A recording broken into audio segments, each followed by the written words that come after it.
international entrepreneur and philanthropist James Caan CBE, Ashraf Garda, our champion South Africa founder, viewers of ITV and Facebook Live, directors of the Minara Chamber and other organizations, business leadership, government leadership, those of you that have joined us on the webinar, good morning, San Bonani, Namaste, Vanakkam, Assalamu Alaikum. My name is Suleman, President of the Minara Chamber of Commerce. It is indeed a privilege and pleasure to welcome all of you to this morning's webinar. It is a unique moment for us to have such a distinguished international guest speak to us, and I'm sure we will take away valuable input from this interaction. South Africa has been in a recession pre-COVID, and our economy has been compromised even further during this pandemic. Our leadership in government reacted fairly quickly and efficiently from the outset, but the lockdown has taken its toll on the economy. Hundreds of thousands of jobs have been lost, tens of thousands of businesses have been closed, and poverty has escalated dramatically in this country of ours. Our unemployment rate, according to yesterday's figure, is over 32%. I must apologize to James. We have load shedding this morning right up till Friday evening. So there may be many that cannot join us this morning, and this is the unfortunate reality of our country at this point in time. Load shedding has aggravated the damage to our economy. Anyway, it is what it is, and a topic for another day. The topic for this morning's webinar is very apt: strategies for growth and building resilience in a post-COVID world. Without further ado, I will call upon renowned South African media personality, Ashraf Garda, our facilitator for this morning's webinar, to introduce our guest. Ashraf is a multiple award-winning broadcaster. His media show on SAFM was judged the best weekend show at the MTN Radio Awards, and he was judged best news and actuality presenter at the same awards. He was the host of the investigative television show Special Assignment, and he built up a reputation as an authoritative, inspiring host with a mission to do what's right for the people of this country. Garda is a public speaker with a particular expertise in current affairs, business, and champion thinking moderator. He is an accomplished, engaging program director and has hosted a number of high-profile events. In November 2020, Ashraf was appointed as a member of the Council of Champions of the Social Justice M Plan, the brainchild of Professor Thuli Madonsela. Ashraf is the chief driver of Champion South Africa, a nation-building movement with a singular, powerful vision to build South Africa into a champion nation. We thank him for that. That's a big job. He's also the winner of the Turquoise Institute Media Awards. He is used as an analyst on Al Jazeera, CBC TV Canada, and RT. He's also a founder, again, as I mentioned, Champion South Africa, and he's a presenter on Salam Media and as well as a moderator. I extend grateful thanks on behalf of the Minara Chamber and the participants that both James and Ashraf could join us this morning. And of course, it's no cost to anyone. I wish to also thank all of you participants and viewers of ITV, viewers on Facebook Live, and all of you that have joined us on this webinar. Ladies and gentlemen, I give you Ashraf in conversation with James Caan. Okay, that's time for me then to take over. Solly, I appreciate your kind words and a warm welcome on a very chilly South African day in most parts of the country. Maybe Durban historically slightly warmer, but everywhere else it's a rather chilly day in the middle of winter for us. But it doesn't mean we can't be warmed with the sense of enthusiasm that we are here for. And I'll tell you what, I'm going to move on very, very quickly and say this much, right? If nothing else, you're going to remember today, the key thing to remember right now is this hashtag, Minara with James Caan. You got that? Minara with James Caan. And I'm going to ask you, even as this day or this hour actually unfolds, right, to take some pictures, screen grab the pictures that you see right now on the Zoom session itself, especially with everybody in the gallery. Share that on your various social media platforms, from LinkedIn to Instagram to Twitter to Facebook. Perhaps TikTok may not work. I don't know. Whichever one it is, it's really your choice. But do that and say something like, hashtag Minara with James Caan, and say something like, I am here. Can you do that? I am here. Minara with James Caan is the hashtag, okay? So let me tell you why I am here. So I'm here because I was asked by the Minara Chamber first up to be a part of this. And I've certainly known people like Suleman and Ibrahim Patel and Asgar Mahomed and Shiraz Ghani as well, all people linked, I think, in many ways to the Minara Chamber and been very aware of the type of impactful work that the Minara Chamber does and continues to do in terms of the activations and the move to try and instigate thoughts and active nation building in their very own spaces. So why would I then, as part of Champion South Africa, with our stated goal to build South Africa into a champion nation, why would I take a step back from an event bearing the name of Minara and James Caan that promises so much? And that's really why I am here. The question to you is like, why are you here?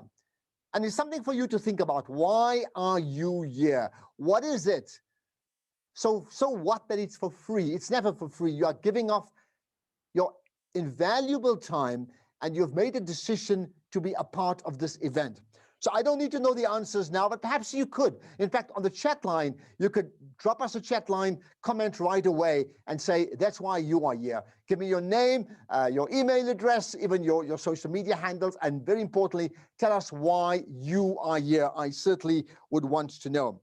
As far as any doubts you may have about whatever you may be here, I think the name James Caan should eliminate all those doubts. So a warm welcome.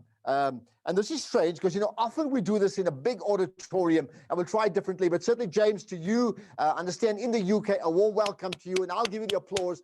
And I'd hope that everybody else in their own way would do that as well. So a warm welcome to you for giving off your time with us today. And the plan really, as we talk about who James Caan is, and I'll mention this, so, you know, you can't ignore your reality, James, in terms of your role at the BBC's UK Dragons Den. We in South Africa are very familiar with Dragons Den as well, and this in terms of the important role where investors make a call live on national television. So that happened, what, I think 2007 for you. But currently I understand you work with HB or Hamilton Bradshaw, doing some important work and using that role from investment and equity building, but also to try and encourage the growth of entrepreneurs. And goodness, do we know that we need entrepreneurs? If you follow the stats in South Africa yesterday, the unemployment rate is frightening, absolutely frightening. So all the more, we can't use government and we can't use big business to enable us to try and find jobs. All the more, the need to be entrepreneurs, but not just to survive, but to thrive and to endure and to grow big time. And therefore, I think people like James Caan and your role, James, is critically important. So Dragons Den, I made the point, also recently was involved in a show called The Business Class on CNBC, right? But besides that, he's been involved at different times with the startup loan scheme in the UK. And I mean, he's got that name, James Caan CBE, and you can probably work out what that means. But it does mean that it's something significant in terms of his role in Britain and that order of the British Empire, or the CBE, right? But his passion is about building businesses and backing talented people. Goodness, I so resonate with that, James. And he's been doing that since 1985, which in the South African context would be what? 5 years before we started even having talks about our country. And we still want to build a champion nation. But he believes in people, thank goodness for that, and he believes in people who create successful businesses. I like your mantra with this firm belief, James, it's your attitude, not your aptitude, that determines your altitude. Goodness, we all want to fly to the sky, but it does start with attitude linked to aptitude that will deliver us to the heights that we want to go to. So I'm going to leave it at that and say, once again, James, a warm welcome to you. from an audience point of view, you know the story, right? Load shedding, no load shedding, you can make a plan. Comments on the chat line are most welcome. I see people like Charlie has done that. Says, great fans of the Dragon's Den, and James is one of my favorite dragons. Well, that's great. And there's a couple of more that I'll read out some of the comments just now, okay? But the plan is to chat for about 20 odd minutes or so. From an admin side, if we're overrunning time, please let me know. And then we want to pick out some of the questions from you, the audience, right? Because I don't want to just have it as a one-on-one. It's a one-on-one for you, but it's you, the audience. And if we can pick out some comments, and the plan is to stop around 10:30, and that's really it. So James, appreciate your time. Welcome, I should say, welcome to South Africa. Good morning, Asgar. Firstly, it's an absolute pleasure to be here with you this morning. I've been to South Africa many times, and I've met a lot of young entrepreneurs there. And South Africa has a very important space in my heart because I recognize and empathize with some of the challenges that the country faces and also the challenges that individuals face. And I do feel for the country in some of the dramas and challenges that have been faced today. So when I was approached, I was only too glad to extend my time to see if I could share any words of wisdom that could inspire, motivate, the entrepreneurs in South Africa, because nothing would please me more than to see, people in South Africa rise and achieve the success that they ultimately dream for. And I'm a good example, although I've spent my life in Britain, but I originally come from Pakistan. I was born in Pakistan. And therefore I understand as an immigrant, it is challenging, when you're in different countries to try and make a name. Today, I'm speaking to you live from south of France in Monaco, which is where I live today. And the weather here is beautiful, the sun is shining, and I feel ready to rock and roll. The weather is beautiful, the sun is shining. Goodness, you make us so jealous. This is not the plan. But anyway, what we talking about today... That's what the rewards of success are. Well, maybe, right? But of course, in many parts of South Africa, generally, we have the sunshine that you would get in the south of France every single day anyway, right? But now, specifically, we're going to talk about strategies for growth and building resilience in a post-COVID world. And that's such a broad topic, right? And I'll get to that in just a moment. But I think it's just fair that I pick your brain. We're talking to you quite bluntly because we think you're pretty successful. We think you're pretty cool. Otherwise, we wouldn't be talking to you, okay? The world discriminates against people who are cool and successful versus those who are not. So we think you're okay. Why do you think you've achieved? Why do you think you've succeeded? Can you put that down in like a three-liner and say, I've succeeded because of this? I wish life was as simple as a three-liner, Ashraf, but it's not. So one of the key things that I feel that I'm constantly thinking about as an entrepreneur is how do I adapt when markets change? And one of the things that I've experienced most of my life is whatever business I'm in, the one thing that is guaranteed is life never remains the same. Whether it's a pandemic, whether it's a financial crisis, whether it's my markets of change, or whether it's the impact of e-commerce, the one thing that I think separates successful entrepreneurs is the ability to change and adapt when markets change. I think what I found with the pandemic last year is as soon as it happened in March, I recognized very quickly that the circumstances and the landscape would change. And if I don't change, I could literally go out of business. So the first thing I did immediately was change my cost base, because the one thing I knew was I had no visibility of revenue or earnings or any customers. And therefore, if my cost base was not changed immediately, I would run out of cash. So I immediately take instant steps to reduce my cost base to give myself that breathing space of survival. One example I can give you is if you look at the brand Kodak, there was nowhere in the planet you could go where the brand Kodak did not exist. It was one of the most successful businesses in the world. Unfortunately, when technology moved in and cameras became available on the phone, they didn't react quick enough. They didn't change, and they missed that change in the market. And a company with a 100-year history collapsed overnight. And those things constantly remain in my mind. So the best piece of advice I can give any entrepreneur is look at your market, look at the changes that are happening and change with them. Do not let those changes leave you behind, because you could go out of business. And maybe to rephrase, do not experience your Kodak moment, isn't it? Because Kodak experienced their Kodak moment. Yeah. How How difficult, and I'll just touch on that for a moment, so we know why Kodak, and we're not going to talk about Kodak specifically, but we know they didn't change. They felt they were ahead of the pack. They felt they had market dominance, not just market share, and there was no need to sort of digitize, right?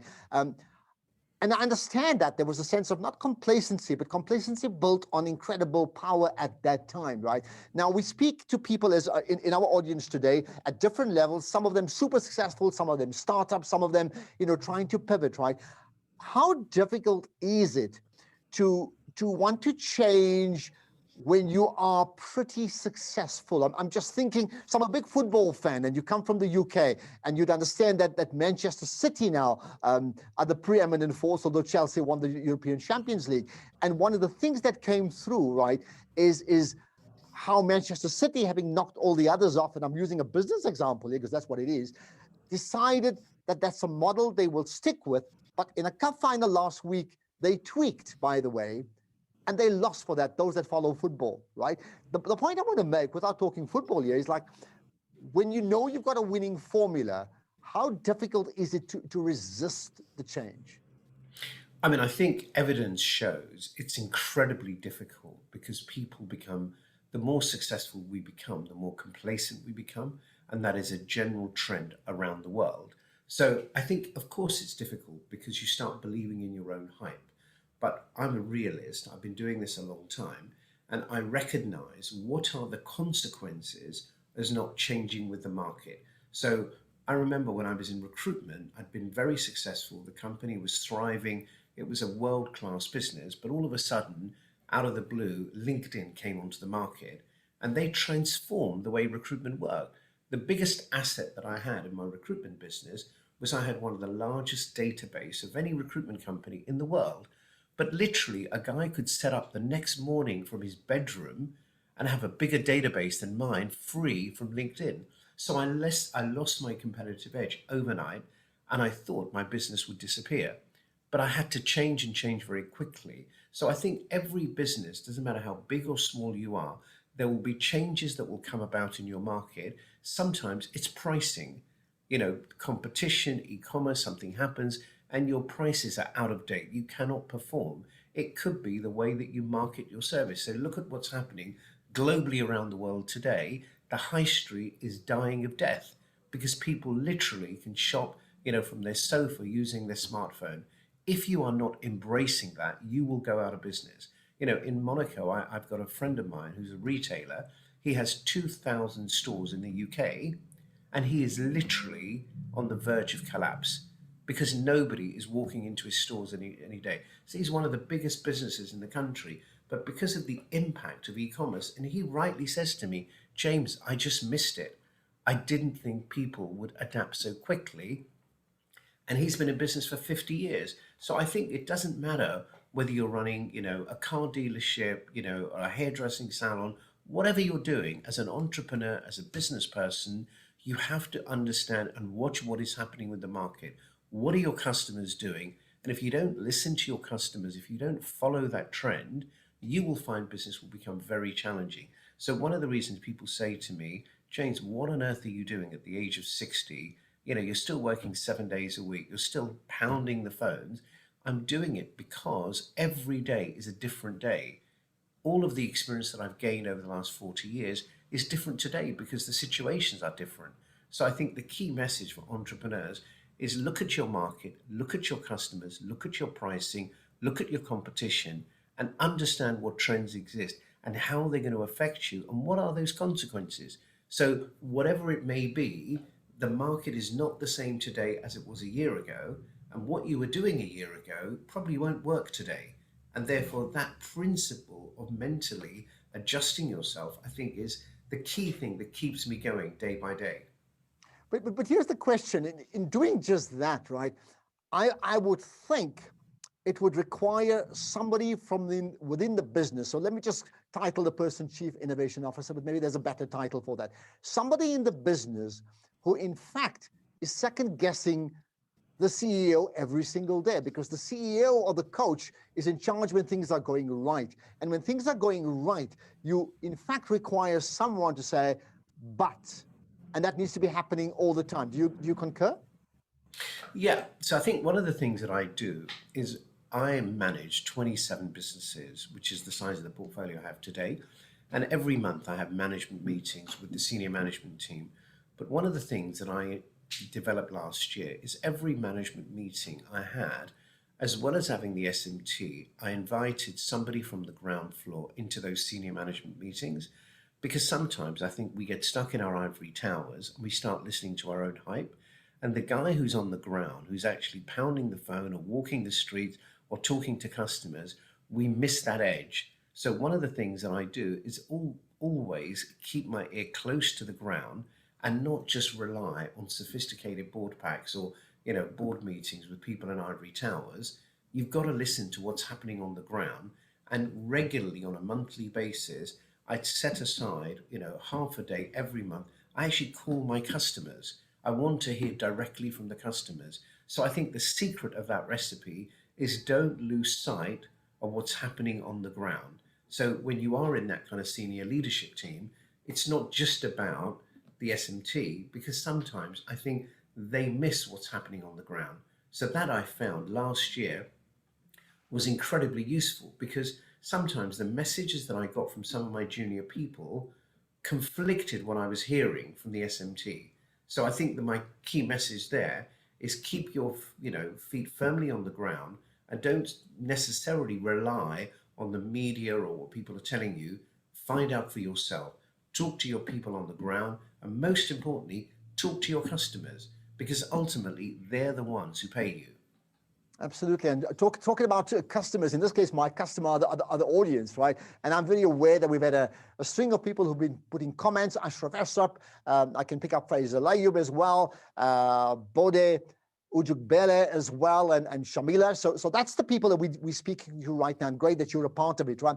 But here's the thing, the general theme today is about growth and resilience in this COVID world. So, I mean, for me, this is the image. South Africa is entering the third wave. The UK, for example, today, I think yesterday, was day one of not a single death, I understand, since COVID arrived on the shores of the UK, right? But in this entire period of a year and a bit, I think of the whole world as being, well, in a boat, and we're rowing in treacherous waters, and we need to get to the seashore. For that to happen, we need to row in sync. We need to find a harmony so that we can all get to the shore safely. If we don't do that, we will not get to the shore. So within that statement, there are lots of nuances. Now, the reality is, in terms of the brief to you, growth and resilience in the COVID world, or in fact, the post-COVID world, right? So perhaps I'll ask you this, 3 headline points that you'd like to bring up in terms of what we should take note of, that we absolutely must be fully aware of to be able to survive and endure in this post-COVID world. When do we get there? So I think one of the things that I did last year that did absolutely work very well is I had a number of very small businesses that really, in the current environment, were never going to survive because they were too small and they didn't have enough customer penetration. And I got 4 of my kind of entrepreneurs together who all effectively ran their own businesses and, did a Zoom call. And I was quite blunt and very open with them and said, guys, let's put, cards on the table. We're facing some very difficult challenges right now. One of the suggestions that I'd like to, share with all of you today is sometimes we have strength in the collective and weakness as individuals. And what I try to do is encourage those businesses to come together and actually become collectively a larger business. And effectively, what I did was merge businesses together. So a lot of entrepreneurs who are listening today, one of the things that you can do is think outside the box and think about the situation where on your own things may be very difficult, but you may have competitors around you, smaller businesses who do the same thing, but actually coming together. The thing that I've always found that stops us doing that is ego, because we want to own 100%. But one of the things that I never forget is my father, when I was very young in business, reminded me that 100% and nothing is still only nothing, but it might be 100%. And therefore, I'd much rather own a smaller percentage of a valuable pie than 100% of nothing. So if you are in a situation where you can come together with collective strength, you may fight to live another day and become way stronger. So, and I think what happens is people are frightened to speak to a competitor. But right now, in the current environment we are in, we don't have the luxury of pride or ego. We need to set that to one side and do what's right for our future and our business. I think the other thing that I found last year is when there is adversity, real opportunities exist. And last year, one of the things that I came across, what I hadn't done for a long, long time, I found exceptionally talented people all of a sudden becoming available who'd never been available before. And the opportunity of attracting talent was second to none. The problem was all of my businesses were saying, but James, I can't afford it. And I said, but remember one thing, I know you can't afford it, but he's out of work. This is a very different situation. But I think we had these preconceived ideas of talented people that may have been expensive. Of course, they were expensive in a strong market economy, but they're not very expensive when there's no work or business out there. So we were thinking outside the box. We were attracting people we'd never attracted before. And in some cases, we were sharing equity with them. In some cases, we were deferring income, but we were being more creative in how we came together. And today, now that the market is starting to show signs of recovery, our business is in a such stronger position because, as you know, my biggest passion and belief is it is people who transform businesses, not products and services. So what we found was some of those initiatives of last year have put us in such an incredible position because we gave those people an opportunity when opportunities were not available. So their loyalty and support to us is excellent. Our business is today stronger than it was before because we've got a team that we probably wouldn't have imagined we've got together.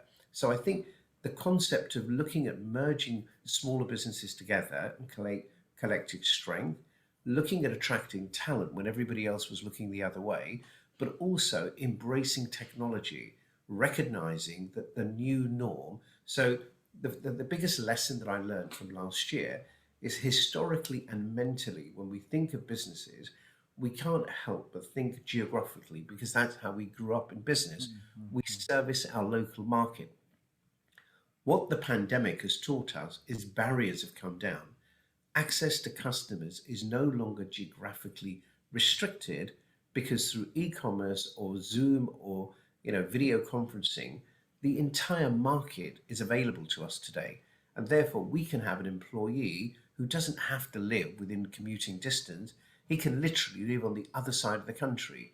So your barriers have collapsed, your access to the market is much greater, and your access to talent. So all of a sudden today, I'm absolutely shocked that our businesses trade globally and internationally simply because the barriers have come down. Today, we're employing people sitting in London. We have somebody in Moldova, somebody in Hungary, somebody in Poland, somebody in the Philippines, somebody in India. Access to labor today is no longer a barrier. Access to talent has changed. So I think by thinking outside the box, by being creative and recognizing every time there is adversity, there is opportunity, but it only becomes available where people are open-minded and are prepared to explore and be creative. And they are some of the things that I did that actually did make a difference. Okay, and talking about opportunity and creativity, I don't want the audience in this case to lose the opportunity to collaborate and co-create with other people. So I'm going to encourage you even now via the chat line, drop your name, drop the company, and drop your pitch. What is it that you do and the type of people you want to collaborate? Because as you can see what we're doing, it's not linear any longer. James and I are talking, you're listening, but at the same time as you're listening, you're part of a bigger ecosystem and you can make your own connection. So as a case in point, I'm looking at Nazreen Ibrahim, who's done just that from her own company, Nez on Consulting. I think that is his. So there you are. I mean, make the pitch and do just part of that. James, let me pick up on this then. So your point about, 100% of nothing is very little and rather, collaborate with others. So, I mean, that sounds wonderful. But in practice, is it fair to say that it may be necessary, but it's more difficult to collaborate with people who were one-time adversaries than actually forming into a relationship, a marital or a romantic relationship that sticks? that's possibly easier than getting together with people that you don't know, you don't trust, you possibly don't like, and up till the day before, they were actually your adversaries. I think, and I've spent a lot of time on this, people we don't trust, we don't like. The one lesson that I've learned is more often than not, we don't actually even know them. You know, we prejudge or we pre-assume because of what we think. But so many people that I've met who says, "Well, I don't know James because I don't trust them," and I say to them, "Tell me something. Have you ever met him?" And you know, the often answer is, "Actually, I've never met him." And so, well, you can't judge people without ever meeting them. And I think the situation today, the biggest lesson that I learned on this strategy was what stops people collaborating is simply ego and pride. If you can set ego and pride to one side and keep an open mind, you could transform your business. Because remember, the other person is experiencing exactly the same as you. So collectively, you bring together resources, markets, opportunities, and you know, there is a phrase, two heads are better than one. But what stops us doing that, I honestly believe, is not the market, it's not trust, it's not competitor, it's pride and ego.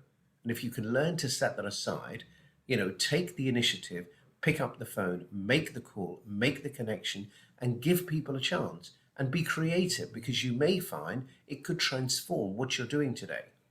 And how do you learn to do that? Because, you know, ego, I understand. I think confidence, which is maybe linked to that, is inevitably that driver that gets you to leading from the front in the first place. How do you put a lid on all of that? I think what I keep reminding myself is pride does not pay the bills and ego doesn't build the business. So, you know, if I'm happy to be a boutique, if I'm happy to be a small business, then that's okay. But I'm not. You know, I want to break barriers. I want to break ground. I want to create something that's a legacy. You know, I want to be proud of what I've got. And therefore, if I don't, the key thing is, what are the consequences of not doing it? That's how I managed to change my mindset. How do you explain the difference then between, you know, equity shares? So, you know, people have shares in bigger companies on the one hand, and on the other, we talk about collaboration or co-creation, but it's not necessarily equates to equity. Your thoughts So, on that? yeah, so one of the things that we did that I think was absolutely incredibly creative last year, when we were attracting talent that we hadn't considered would ever be available, everybody said to me, you know, oh my God, we're going to have to dilute, we're going to have to give away equity, etc. So one of the things that I came up with was we met somebody who was from a competitor who was absolutely exceptional as an individual. And I met him because he was recommended to me by one of my entrepreneurs and really liked the guy and wanted to give him some equity. So what we said to him was, look, obviously, whatever we've created before you arrive, we will draw a line in the sand. And we will give you shares, equity shares, but a different class of share. So we'll create a B share, and that B share creates a value from today. So whatever we achieve together moving forward, you will have a 10% share of. And he was excited because he was today an owner, he had real equity, real shares. But in reality, what did we actually dilute on his arrival? Nothing. Because we didn't give away any of the equity of the value that existed before he arrived, the value. So the truth of the matter is, on day one, I gave him 10% of nothing because nothing had been created. So he was going to share in the upside of what he contributed. But that mechanism enabled us to secure somebody that we otherwise would not have been able to attract. So I think when you look at, you know, equity dilution, you know, it doesn't necessarily mean that because you can be more creative. Because I listened to my team who were very anxious not to dilute what we had, because that is something that we'd spent years creating. But by simply being a bit creative, thinking outside the box and drawing that line in the sand and said, okay, let's ring fence that and create the equity in the future rather than the past, which meant there was no dilution, but we still provided equity to the individual coming in. I'm going to encourage once again, people are putting down their comments, which is great. They're also promoting their own companies, which is just fantastic. In a few minutes' time, we're going to ask some questions. I mean, I have my own questions, but I'm going to give you a chance to ask specific questions. So you as the audience, outside of plugging your own company, and that's fine. When it comes to questions, probably we're going to have time for about 4 or 5 maximum. And I will look at the ones that I think possibly will have the greatest impact to deliver to the broader audience. So very broad questions, but very specific at the same time. That will take us a step further in terms of really getting James, in this case here, to think, well, in this case, very much outside the box. The chances are up to you here. You made the point from the outset, even in my intro, James, about people being critical to your growth. Now, I resonate with that, and I'll use my own experience with Champion South Africa as an example, because I use the mantra. I say, champion people build champion people, and champion people build champion organizations, and champion people build champion nations. So in that case, we're very much on the same side. But what I'd like to know from you is how does a person in leadership identify those champion people and then grow, or identify the people and then grow them into the type of champions that the organization absolutely needs? Great question. And I think it's the one question that I probably get asked the most, which is everywhere in the world I've ever been, and my business, Humana International, I created that organization with 147 offices in 30 countries around the world. And when I reflect back, what was the most common question that was asked of me? Everybody said to me, one of the hardest things, James, is attracting good people. And I said, absolutely agree with you. But let me ask you a question. How much time do you actually spend looking for talented people? And the average response was between 5 and 10% of my time. I said, just to give you an example, I spend 35% of my time looking for talented people. So it's not that I'm actually better than you.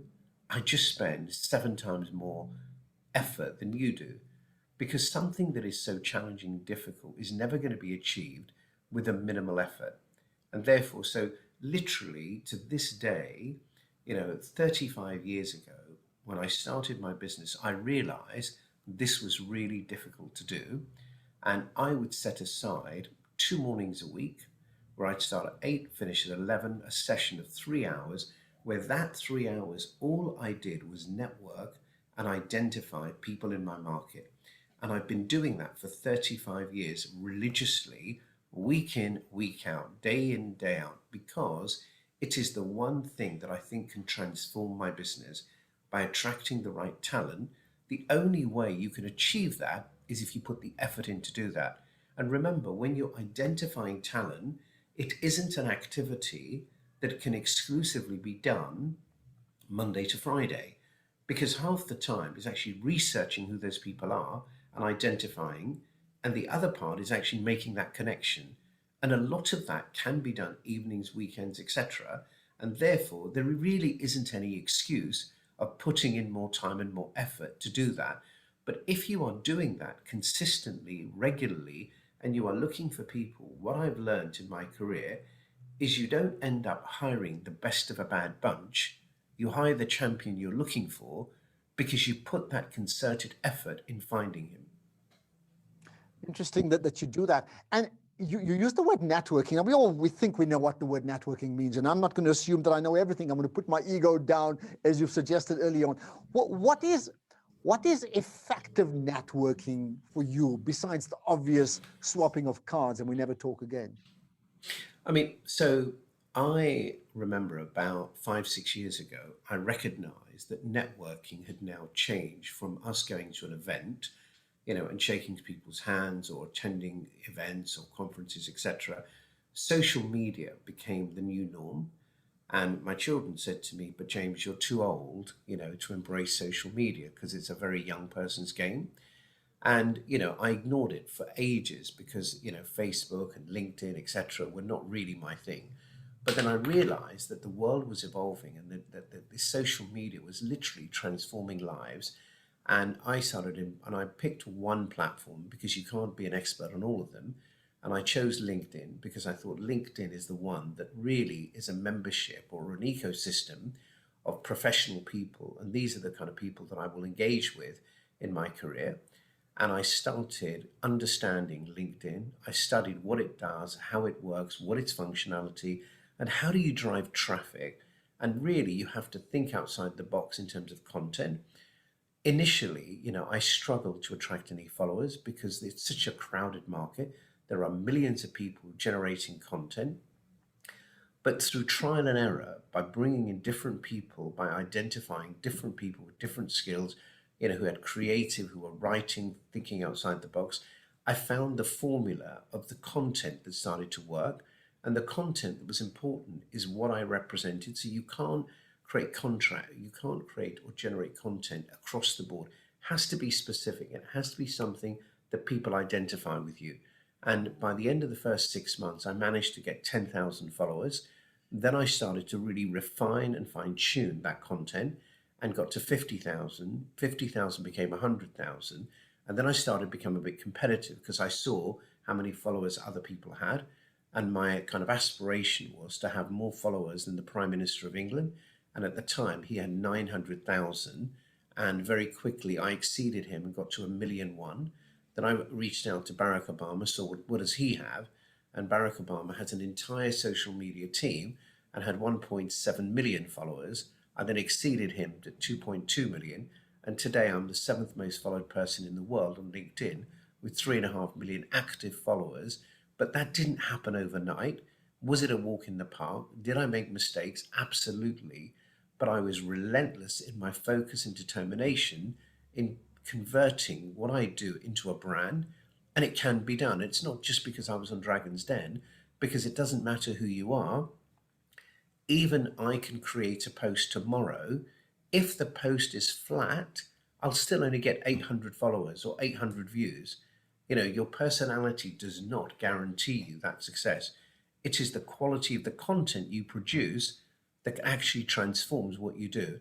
And literally, week in, week out, every Sunday, I spend an hour in the morning thinking of creative content. I now work with somebody in India, I work with somebody in the UK, I work with somebody in France. So I'm constantly meeting people, who are creatives in the way they think, the way they write, and drawing those people in to generate content that I think can drive that activity. And of course, once you've got a strong brand in the market, it naturally converts to revenue, to business, and increased customer base. Well, I certainly need to be following you on LinkedIn, and I'll stay with that part. And I think your story is fascinating. But you used the word, I discovered the formula. So to put you under pressure in a minute max, what is the formula? I think the formula is being true to what you do and who you are. So, if you're running a small business and you happen to be in retailing, you can't be generating content on the economy. If you happen to be somebody, in financial services, there's no point in generating content that's talking about shed loading. So the thing that I learned is every time I drifted outside of what I stood for, the audience dried up because people don't want to listen to James Caan about shed loading, and they don't really want to listen to me about retailing. So the one key question that I saw is once you have established who you are and what is your voice, you need to stick to that. Because remember, it is a very crowded market. People will go to a specialist if they want to hear about shed loading. They will go to somebody specific about the economy. People follow me on jobs and entrepreneurship. So when I talk about the skills of interviewing or how to become an entrepreneur or how to build a business, I get a mass following. If I start talking about the global economy, it dries. So my formula was stick to what you're known for and stick to what you're good at. Do not try and be, the master of everything, because you will not, it doesn't work. Then your topics have to be creative. And the thing that I've learned, it's not what I think is important, it's what people want to hear. And then you need to study what are the topics right now that people really care about. And every time I write a blog, I stop, I read it again, and I ask myself, what is the takeaway message? And so many times I write a blog, it's very interesting, but there's no takeaway message. And therefore, I know it's going to bomb. So the takeaway message is important. Being true to yourself is important.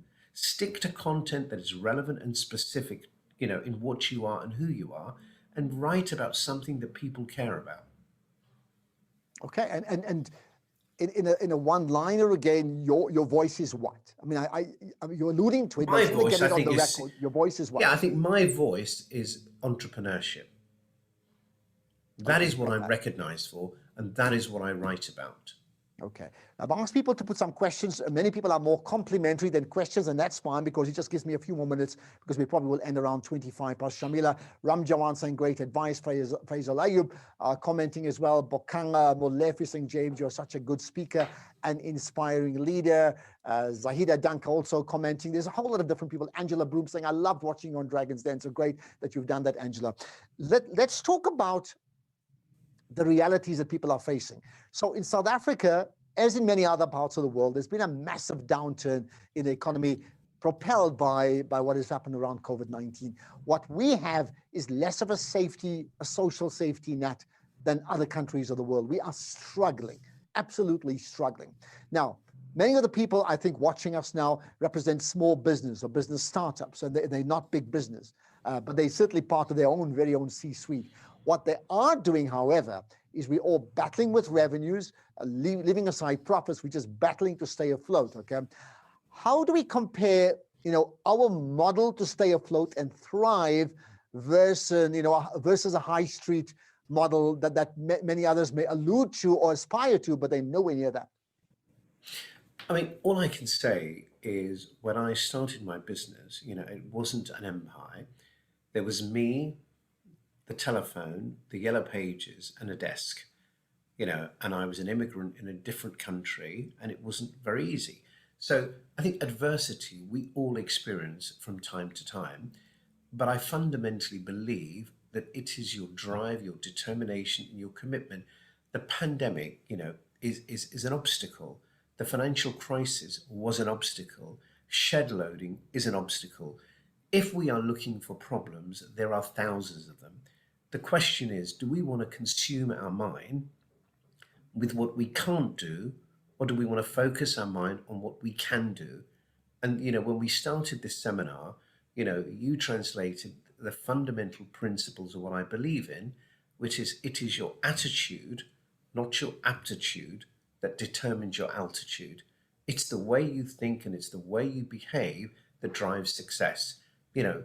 Do I spend a huge amount of time worrying about, all the reasons why I'm going to fail? No, because those are endless. I can think of thousands of them.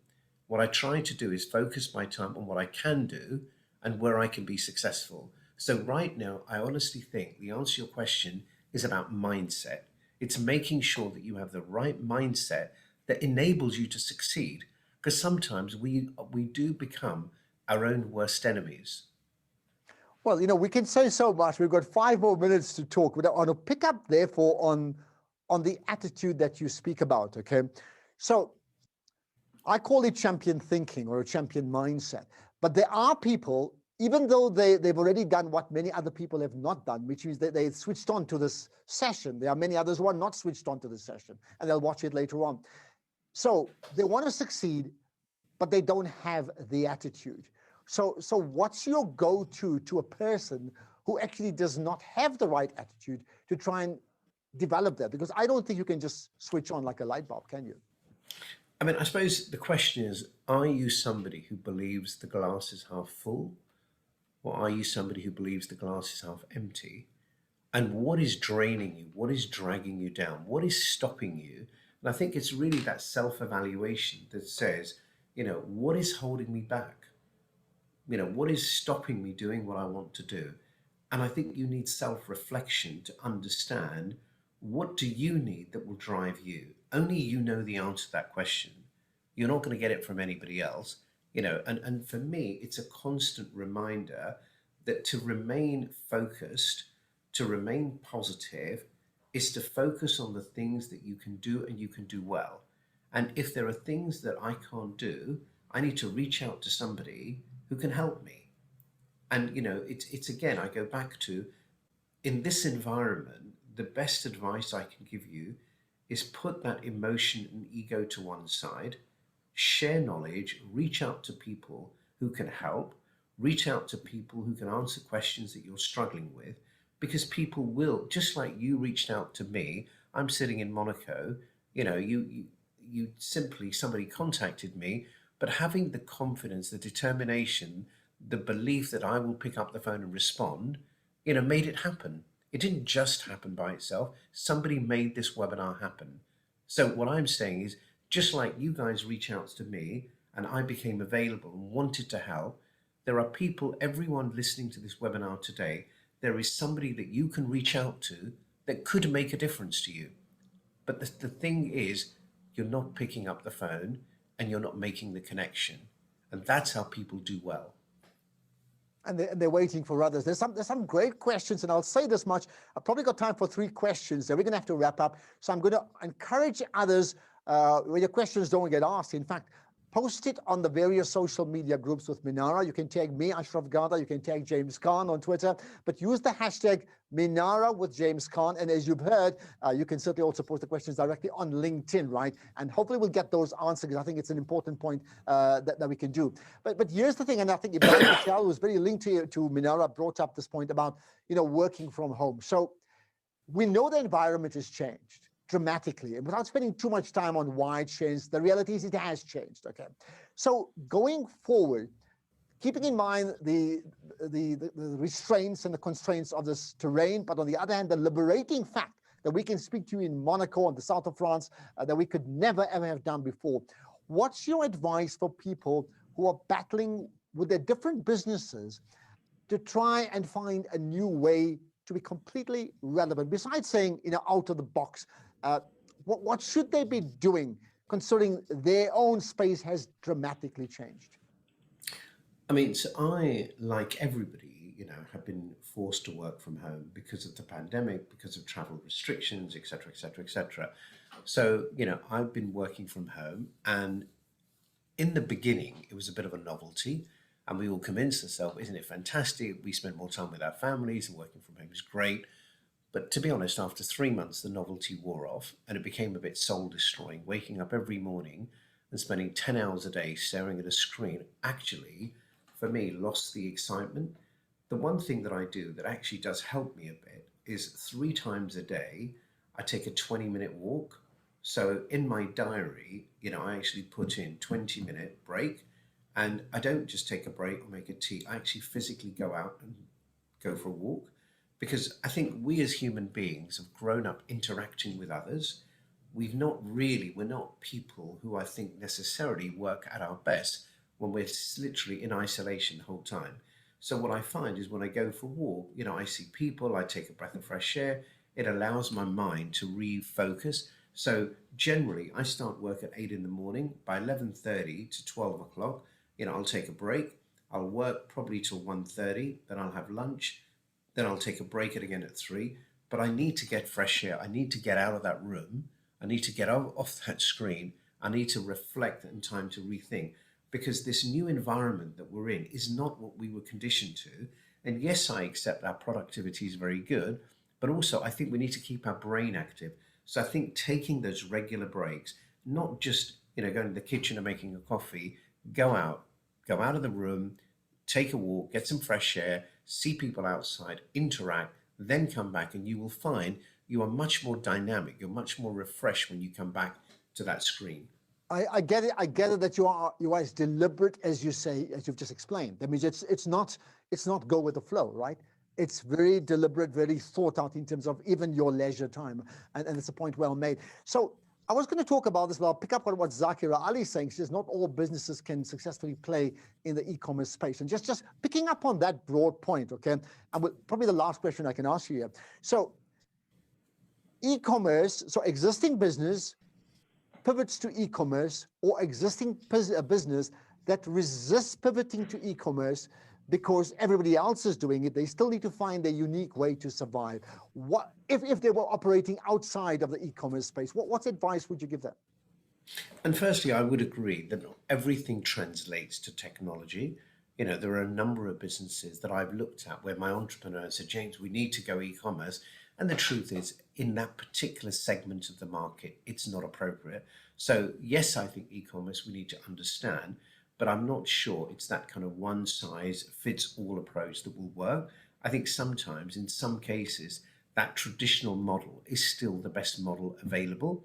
And I think it's really understanding your market, your customer, and where is the market going? What are your customers looking for?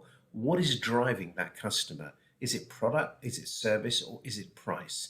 The better you understand what your customer needs. And I think when people ask this question, it's really not an answer that I can give. The answer exists in what is the behavior of what is happening to your customer, because it is he who drives the strategy for where your market ends up. People didn't overnight become e-commerce related, but that's where the market drove them. So you've got to look at your segment, whether you're in hairdressing or cars or digital media, recruitment, whatever. The question is, what is the trend in your market? And is your business capable of following that trend? And if it is not, you need to change and you need to adapt. And here's the last thing, and I'll borrow from Ashraf, what I'm going to run out said. of time because I need to be on a Absolutely. Zoom call with Here's the another last board thing. meeting. What is your advice for low-lying fruits? For people who know nothing, of a blank screen, and it's like, what business can I get into based upon the new changing trends from consumers? I think that isn't how I look at life.